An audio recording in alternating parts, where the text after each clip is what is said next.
தரமே கிடையாது. இதை எங்க வயிற்றால வாயால தான் போடுது. உள்ள வயிற்றால தான் போகுது எங்களுக்கு. இப்படி இருக்கு. நாங்க சம்பளம் கூட்டி கேட்டா எங்களுக்கு சோத்தை கொடுக்காங்க. நாங்க சோத்துக்கு அடிமைன்ட்டு இவங்க நினைச்சிட்டாங்க. துப்புரவு தொழிலாளர் எப்ப ஆக்கணும்னு தெரியல. இங்க பாருங்க, இந்த சாப்பாடு இப்படி இருக்கு. இங்க பாருங்க, இப்படி இருக்கு சாப்பாடு. சாம்பார் இங்க பாருங்க. முதல் நாள் பொங்கல் போட்டாங்க சார். அப்ப சாப்பிட்டதுல இருந்து வாயாலும் வயிற்றாலும் போயிட்டு இருந்துச்சு. ஒரு வாரம் லீவ் போட்டு வீட்டில் கிடந்திருக்கேன். இது அன்னைக்கே நான் சொல்லிட்டேன் சார், சாப்பாடு எதுவுமே சரியில்லை, சாப்பாடு வேண்டாம் அப்படின்னு நான் சொன்னேன். இல்லை, என் கடமைக்கு நாங்கள் கொடுக்க தான் செய்வோம், அது நீங்கள் தூர போட்டாலும் சரி என்ன பண்ணாலும் சரி எங்களுக்கு தேவையில்லை, நாங்கள் அங்கே கணக்கு கொடுக்கணும் அப்படின்ட்டாங்க. ஒன்றுமே பண்ண முடியல.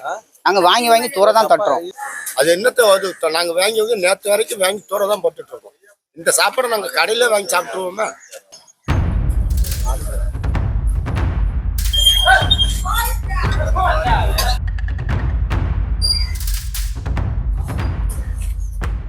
மூணு நாளா இந்த சாப்பாடு தான் கொடுக்காங்க.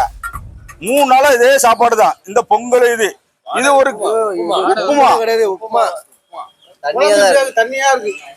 வாடை வருது. இல்ல பச்சடி கிச்சடி அது ஒண்ணும் கிடையாது.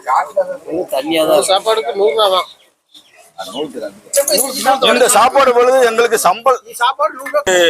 முதலமைச்சர் மு.க. ஸ்டாலின் அவர்கள் எங்களுக்கு காலை துப்புரவு பணியாளருக்கு காலை உணவு கொடுத்தாங்க.